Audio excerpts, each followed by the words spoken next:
नमस्कार।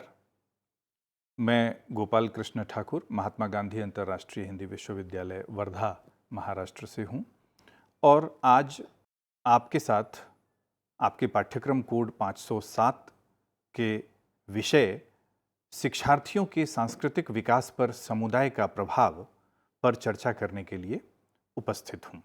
शिक्षार्थियों के सांस्कृतिक विकास पर समुदाय का प्रभाव, जब यह अवधारणा हम अपने मन में लाते हैं, विचार करते हैं, तो यहाँ पर दो तत्व हैं, दो अवधारणाएं हैं, जिसको प्रारंभ में ही स्पष्ट कर लेना उचित प्रतीत होता है। समुदाय, जैसा कि हम सभी जानते हैं, समुदाय, समाज या समूह, इन सब की अवधारणाएं ऐसी होती हैं जिसके बारे में सभी व्यक्ति सहजता से, सरलता से अपने विचार व्यक्त करते हैं। अगर हम शाब्दिक व्युत्पत्ति के आधार पर जाएं तो समुदाय को अंग्रेजी भाषा में कम्युनिटी कहते हैं, जो कॉम तथा म्यूनिस दो शब्दों से मिलकर बना है। कॉम का अर्थ है एक साथ, टुगेदर, तथा म्यूनिस का अर्थ है सेवा करना, टू सर्व। इस प्रकार समुदाय का अर्थ है एक साथ सेवा करना, टू सर्व टुगेदर। अगर हम इसी बात को थोड़ा और व्यापक अर्थ में समझने की चेष्टा करें तो समुदाय एक निश्चित स्थान या भूभाग में रहने वाले व्यक्तियों के ऐसे समूह को कहते हैं जिसकी एक संस्कृति होती है, एक जैसी जीवन प्रणाली होती है, जो अपनी सभी आवश्यकताओं की पूर्ति समुदाय के भीतर ही पूरी कर लेते हैं। इस प्रकार समुदाय के सभी सदस्यों के मन में एक वयं भावना अर्थात अपनापन की भावना, सेंस ऑफ बिलोंगिंगनेस की भावना होती है और समुदाय के प्रति, आपस में सभी सदस्यों के प्रति एक प्रकार का निष्ठा भाव होता है, वफादारी का भाव होता है। यहाँ पर अगर हम देखें तो जो एक स्थापित परिभाषा के तौर पर लिया गया है कि एक निश्चित स्थान या भूभाग में, उसमें थोड़ी सी तब्दीली, थोड़ा सा परिवर्तन इस अवधारणा में, खास करके आईसीटी के डेवलपमेंट के बाद, इंफॉर्मेशन कम्युनिकेशन टेक्नोलॉजी, इंटरनेट, इन सब के प्रादुर्भाव के बाद में हुआ है। अब एक जैसे समुदाय आईसीटी के प्रादुर्भाव की वजह से, इंटरनेट की कनेक्टिविटी की वजह से सुदूर देशों में, विश्व के कोने कोने में, अलग अलग कोने में रहने के बावजूद भी एक दूसरे से जुड़े रह सकते हैं। इसलिए भौगोलिक भूभाग का जो तत्व है उसे हम हटा करके भी समुदाय की अवधारणा को समझ सकते हैं। एक जैसी संस्कृति का होना, एक जैसी जीवन प्रणाली का होना और कॉमन इंटरेस्ट, एक जैसी जीवन में एक जैसे लक्ष्य का होना, यह बड़ा ही महत्वपूर्ण होता है। हम इस प्रकार इसे समझ सकते हैं जैसे शिक्षकों का समुदाय होता है, वकीलों का समुदाय होता है, डॉक्टर्स का समुदाय होता है, या फिर कुछ धार्मिक आधार पर, धार्मिक मान्यताओं के आधार पर भी समुदाय का वर्गीकरण होता है। तो जब हम शिक्षार्थियों के, बालकों के व्यक्तित्व पर सांस्कृतिक विकास उनका जो होता है, व्यक्तित्व के कई पहलू होते हैं, शारीरिक विकास है, मानसिक विकास है, बौद्धिक विकास है, उसी तरह से सांस्कृतिक विकास है। तो जब हम सांस्कृतिक विकास की बात करते हैं और समुदाय का क्या प्रभाव उस पर पड़ता है, तो इस के बारे में आगे चर्चा करने से पहले एक बार संस्कृति की अवधारणा को स्पष्ट कर लेना भी समीचीन प्रतीत होता है, उचित प्रतीत होता है। यूं तो कई सारी पारिभाषिक शब्दावलियां हैं, परिभाषाएं हैं, जिनके माध्यम से संस्कृति शब्द को स्पष्ट किया जाता है। हम यहाँ इसे इस तरह से देख सकते हैं कि संस्कृति जीवन जीने की एक विधि होती है। जैसा कि जो भोजन हम खाते हैं, जिस प्रकार खाते हैं, जो कपड़े हम पहनते हैं, जो भाषा हम बोलते हैं, जिस उपासना पद्धति को हम अपनाते हैं, पूजा पाठ करना या फिर मस्जिद में जाना, मंदिर में जाना, गिरजाघर में जाना, अलग अलग पद्धतियाँ होती हैं हमारी उपासना की। ये सभी हमारी संस्कृति के द्योतक होते हैं। संस्कृति दरअसल उस विधि का प्रतीक है जिसके आधार पर हम सोचते हैं, हम कार्य करते हैं। इसमें वे सभी अमूर्त, अभौतिक, इंटैंजिबल भाव और विचार भी सम्मिलित हैं जो हम एक परिवार और समाज के सदस्य होने के नाते उत्तराधिकार में प्राप्त करते हैं। कला, संगीत, साहित्य, वास्तुविज्ञान, शिल्पकला, दर्शन, धर्म, विज्ञान आदि सभी संस्कृति के प्रकट पक्ष होते हैं।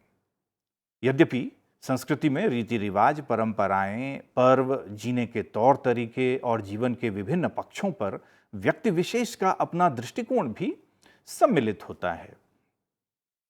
संस्कृति मानव जनित मानसिक पर्यावरण से संबंध रखती है। अगर हम इन सब बातों को देखें, इनके निचोड़ में जाएं, तो यह मानव जनित जो मानसिक पर्यावरण है, जिसमें सभी अभौतिक अमूर्त उत्पाद एक पीढ़ी से दूसरी पीढ़ी को प्रदान किए जाते हैं, हस्तांतरित किए जाते हैं। संस्कृति में मनुष्यों द्वारा प्राप्त सभी आंतरिक और बाह्य व्यवहारों के तरीके समाहित होते हैं। ये चिन्हों द्वारा भी स्थानांतरित किए जा सकते हैं, जिनमें मानव समूहों की विशिष्ट उपलब्धियां भी अंतर्निहित होती है। संस्कृति किसी समाज के वे सूक्ष्म संस्कार हैं जिसके माध्यम से लोग परस्पर संप्रेषण करते हैं, विचार विमर्श करते हैं, विचार विनिमय करते हैं और जीवन के विषय में अपनी अभिवृत्तियों और ज्ञान को दिशा देते हैं। संस्कृति के बारे में अगर हम और चर्चा करना चाहें तो संस्कृति हमारे जीने और सोचने की विधि में हमारी अंतस्थ प्रकृति की अभिव्यक्ति है। यह हमारे साहित्य में, धार्मिक कार्यों में, मनोरंजन में, आनंद प्राप्त करने के अन्य तरीकों में भी परिलक्षित होती है, देखी जा सकती है। संस्कृति के दो भिन्न उपविभाग कहे जा सकते हैं। एक तो भौतिक पक्ष इसका होता है और दूसरा अभौतिक होता है। भौतिक तो वह पक्ष होता है जो टैंजिबल होता है, जो प्रत्यक्ष होता है, जिसे हम अपने संवेदी ग्रंथों से अनुभूत करते हैं। भौतिक संस्कृति को सभ्यता भी कहते हैं।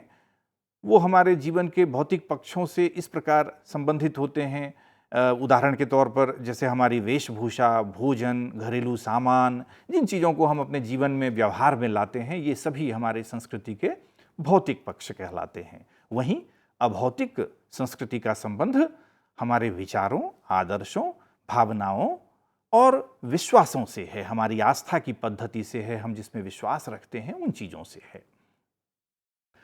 अब जब ये सारी विशिष्टताओं की बात हमने की तो निश्चित रूप से ये विश्व बहुत ही व्यापक है, विशाल है। इवन अपना देश भी बहुत विशाल है।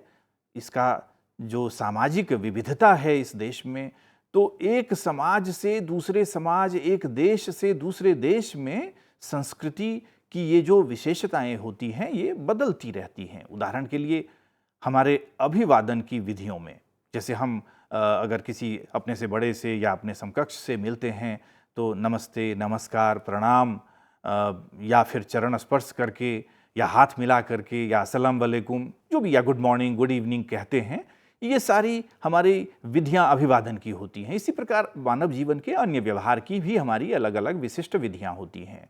तो हम अगर देखें तो हमारे अभिवादन की विधियों में, हमारे वस्त्रों में, खाने की आदतों में, पारिवारिक संबंधों में, सामाजिक धार्मिक रीति रिवाजों और मान्यताओं में, अपने देश की जो परिपाटी है उसको अगर हम तुलना करें पश्चिमी देशों से या मध्य पूर्वी देशों से या विश्व के किसी भी अन्य देशों से अगर हम तुलना करें तो हम पाते हैं कि भिन्नता होती है।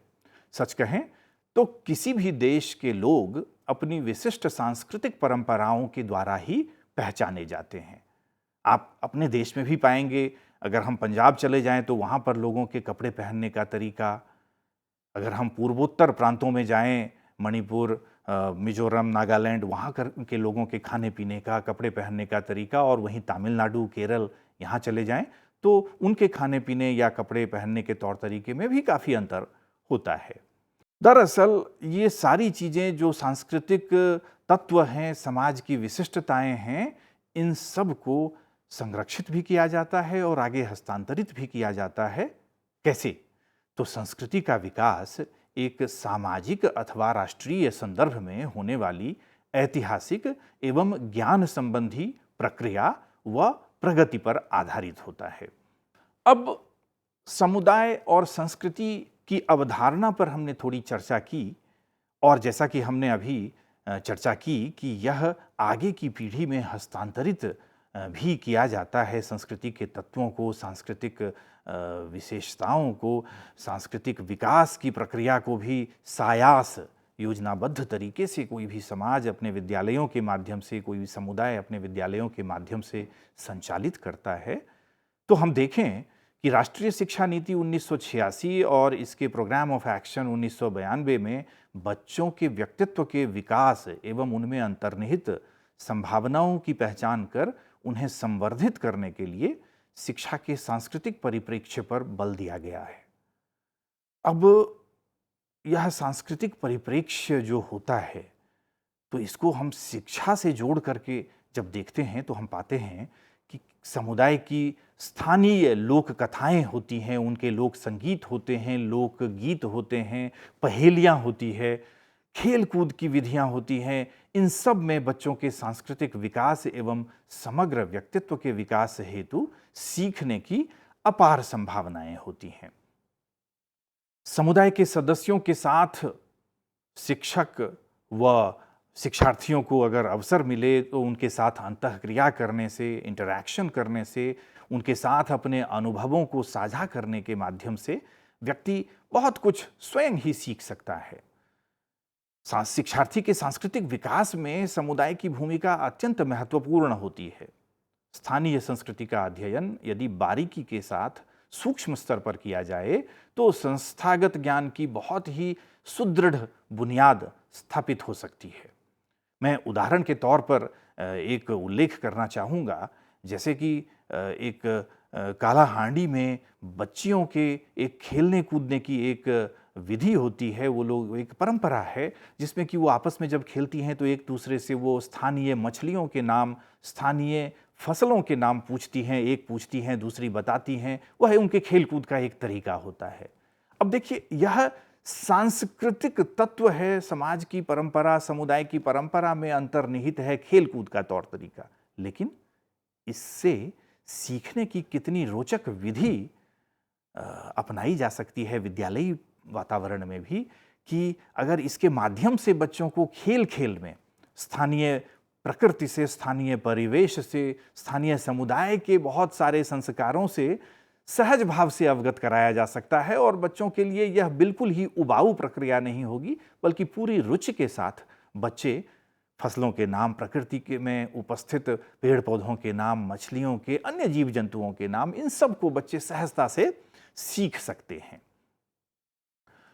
अब यह सारा कुछ शिक्षक पर निर्भर करता है कि शिक्षक किस प्रकार स्थानीय इतिहास, लोक परंपराएं, लोक कला, लोक शिल्प आदि में जो अपार शैक्षिक संभावनाएं अंतर्निहित होती हैं, इसका उपयोग शिक्षण अधिगम प्रक्रिया को रोचक और आनंददायी बनाने के लिए कैसे किया जाए। यह चाहे शिक्षक तो बड़े ही आराम से, बहुत ही सहजता से बच्चों को ज्ञान प्राप्त करने के, ज्ञान के सृजन करने के अवसर प्रदान कर सकते हैं।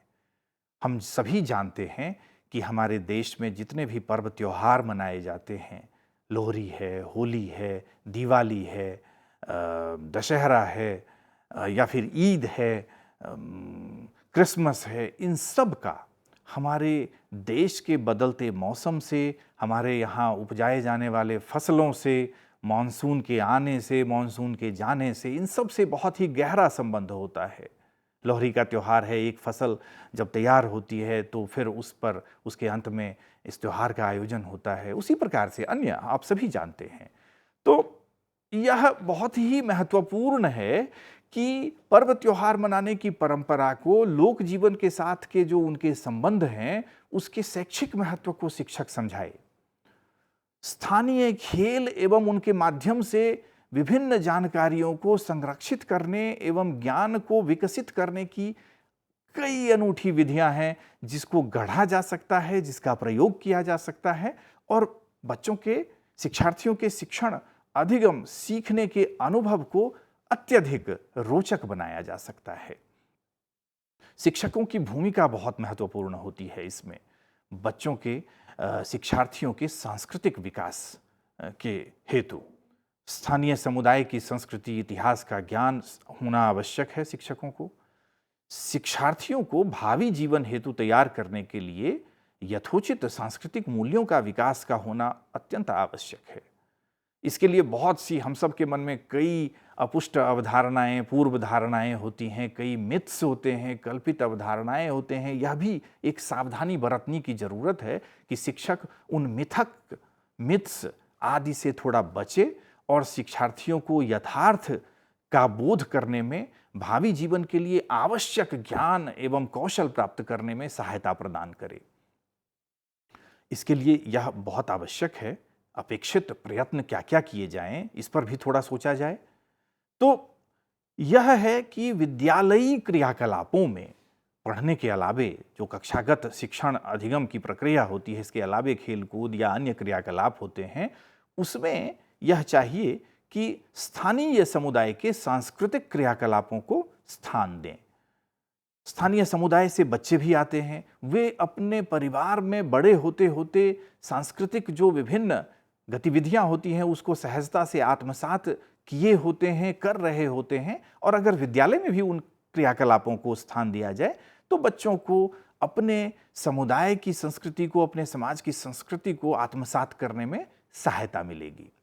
समय समय पर विद्यालयों में सांस्कृतिक मेला का आयोजन किया जा सकता है। उसमें स्थानीय नेताओं को, लोगों को, शिक्षार्थियों के अभिभावकों को, सामुदायिक जो अच्छे लोग हैं, नेतृत्व प्रदान करते हैं, उनको निमंत्रित किया जा सकता है, उनके विचारों को सुना जा सकता है, उनसे संस्कृति के, इतिहास के, परंपराओं के बारे में जाना जा सकता है। इसके अतिरिक्त शिक्षार्थियों को स्थानीय समुदाय के साथ अंतःक्रिया का भी अवसर प्रदान करना उचित होगा, इंटरैक्शन का अवसर प्रदान करना उचित होगा।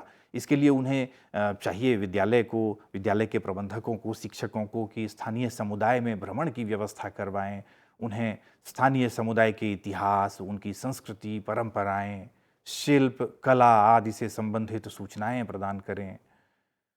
शिक्षार्थियों को स्थानीय समुदाय और उनके परिवेश में उत्पन्न होने वाली प्रकृति संबंधित, फसलों से संबंधित या अन्य समस्याओं के बारे में भी जानने का अवसर प्रदान करना चाहिए और पुस्तकीय ज्ञान से यथार्थ अनुभव को जोड़ने का भी अनुभव प्रदान करना चाहिए। हम सब का प्रयत्न होना चाहिए शिक्षक होने के नाते शिक्षा की व्यवस्था को सुचारू रूप से संचालित करने के उपक्रम में लगे होने के नाते कि बच्चों को हम पारंपरिक अध्ययन सामग्री भी प्राप्त करने के अवसर प्रदान करें। स्थानीय लोकगीत, लोक कथाओं, पहेलियों आदि के माध्यम से पुस्तकीय ज्ञान सहित शिक्षार्थियों के समग्र व्यक्तित्व विकास में समुचित सहायता प्रदान करें। पारंपरिक ज्ञान और अध्ययन विधियां काफ़ी रोचक होती हैं, काफ़ी महत्वपूर्ण होती हैं और जो बेस्ट प्रैक्टिसेस होती हैं, हर समुदाय में कुछ ना कुछ बेस्ट प्रैक्टिसेस होती हैं, सर्वोत्तम प्रथाएं होती हैं, उन सब को संकलित करें, उन्हें प्रसारित करने हेतु समुचित उपाय करें।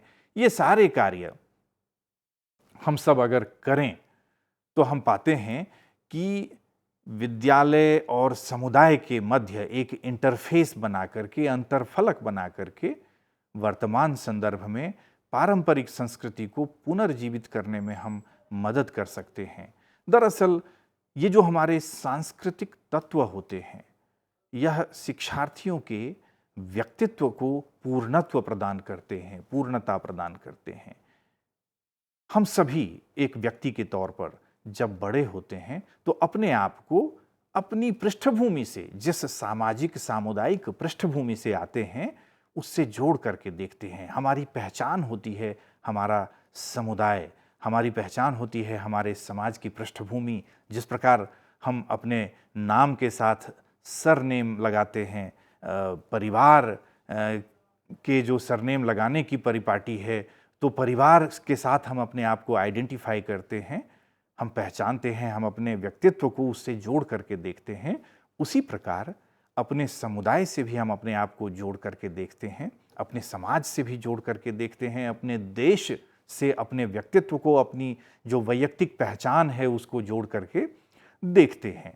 तो इसमें यह बड़ा ही आवश्यक है कि हम आइसोलेशन में कंपार्टमेंटलाइज्ड एजुकेशन ना प्राप्त करें, ना अपने शिक्षार्थियों को कंपार्टमेंटलाइज्ड एजुकेशन, बिल्कुल जो वाटर टाइट कंपार्टमेंटलाइज्ड एजुकेशन होती है, यानी कि मतलब बिल्कुल एक चीज़ हम कर रहे हैं, एक विषय को पढ़ रहे हैं तो उससे इतर और किसी चीज़ का ज्ञान ही नहीं है।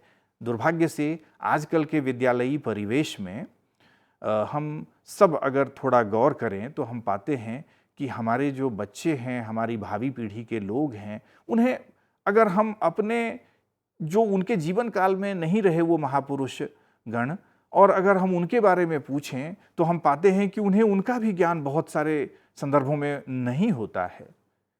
कई बार तो ऐसा होता है कि आप नोट दीजिए, उस पर महात्मा गांधी की तस्वीर है और उनसे उनके बारे में पूछिए तो बहुत से बच्चे वो भी बता पाने में असमर्थ होते हैं। तो यह एक बड़ी ही चिंतनीय स्थिति है कि हमारी अगली पीढ़ी ऐसे ना विकसित हो। कम से कम यह बड़ा ही महत्वपूर्ण है कि जो हमारी भावी पीढ़ी है, हमारी अगली पीढ़ी है, हमारे देश के, हमारे समाज के भावी नागरिक हैं, वे सभी हमारे समाज के बारे में, हमारे समुदाय के बारे में, हमारी संस्कृति के बारे में, उसके इतिहास के बारे में, हमारे समुदाय ने अपने आप को, अपने अस्तित्व को बचाए रखने में व आगे विकसित होने में जितना भी कुछ प्रयत्न किया है उसके बारे में समग्र जानकारी प्राप्त करें।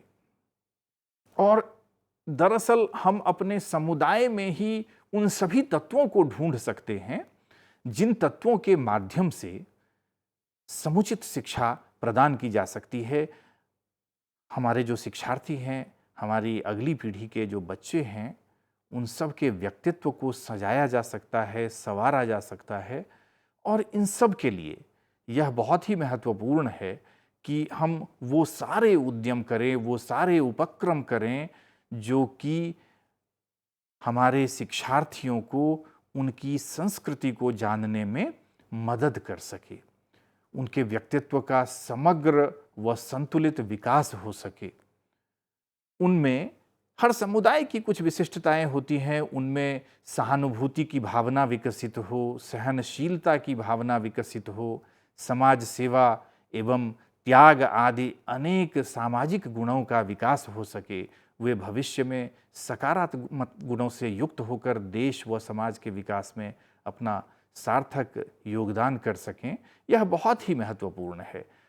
हम सभी पढ़ते आए हैं, पढ़ाते आए हैं, परोपकाराय फलन्ति वृक्षाः, परोपकाराय वहन्ति नद्याः, परोपकाराय दुहन्ति गावः, परोपकारार्थम इदं शरीरम।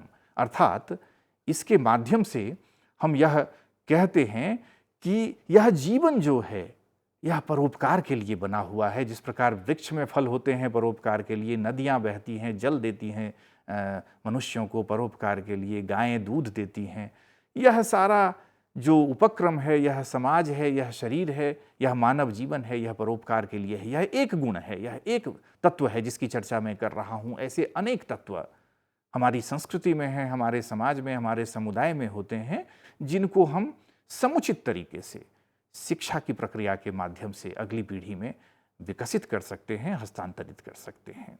बहुत बहुत धन्यवाद।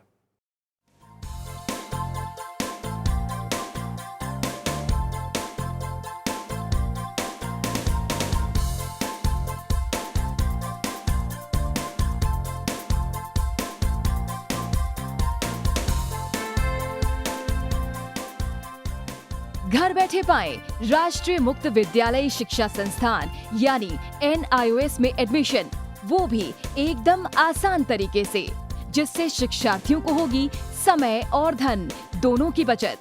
NIOS से शिक्षा कभी भी कहीं भी।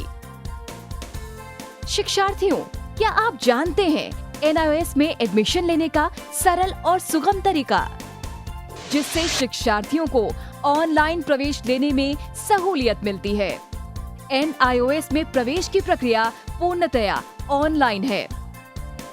शिक्षार्थी घर बैठे इंटरनेट द्वारा प्रवेश के लिए सबसे पहले NIOS की वेबसाइट www.nios.ac.in पर लॉगिन करें। अपना ईमेल आईडी और पासवर्ड डालकर अपना पंजीकरण करें। पंजीकरण के बाद लॉगिन करने पर ऑनलाइन प्रवेश हेतु आवेदन पत्र खुलेगा। आवेदन पत्र को निर्देशानुसार भरें और प्रिंट आउट लें। इस प्रिंट आउट पर अपनी फोटो संलग्न करें।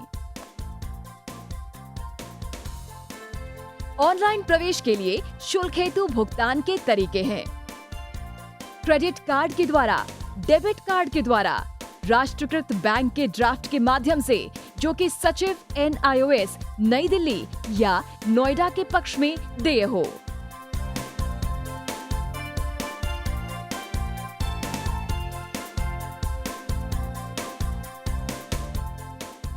भरे हुए आवेदन पत्र के साथ साथ डिमांड ड्राफ्ट और संलग्न किए जाने वाले दस्तावेज हैं: जन्म रजिस्ट्रार के जिला कार्यालय से जारी जन्म प्रमाण पत्र की सत्यापित प्रति, जिसमें जन्म तिथि अंकित हो, पिछले विद्यालय से प्राप्त विद्यालय छोड़ने का प्रमाण पत्र, जिसमें आवेदक की जन्म तिथि लिखी हो।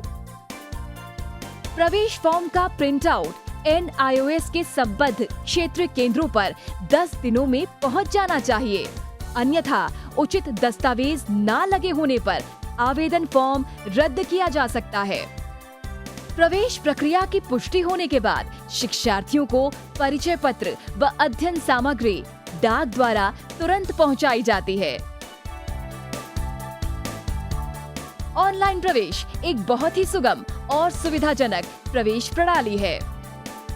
Online on time for safe and secure admission.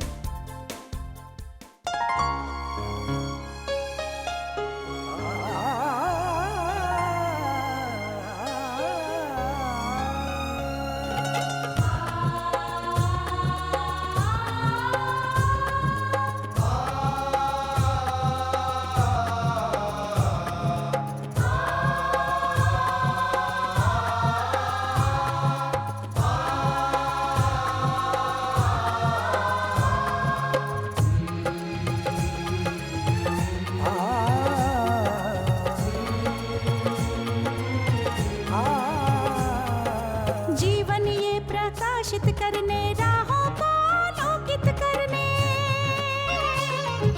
जीवन ये प्रकाशित करने राहों को आलोकित करने, हम अपना दीपक स्वयं बने, हम अपना रास्ता स्वयं चुने, हम अपना दीपक स्वयं बने, हम अपना जीवन ये प्रकाशित करने राहों को आलोकित करने।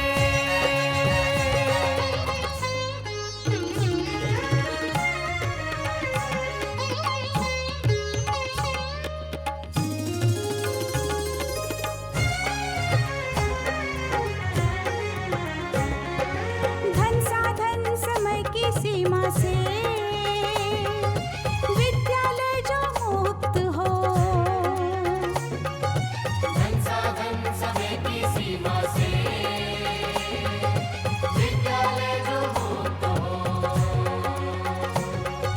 कभी पढ़े हम कहीं पढ़े वे विषय की लोच से युक्त हो, कभी पढ़े हम कहीं पढ़े वे विषय की लोच से युक्त हो, मित्रों हम उठे और जागे, मंजिल आने की ध्वनि सुने, हम अपना दीपक स्वयं बने, हम अपना जीवन ये प्रकाशित करने राहों को आलोकित करने।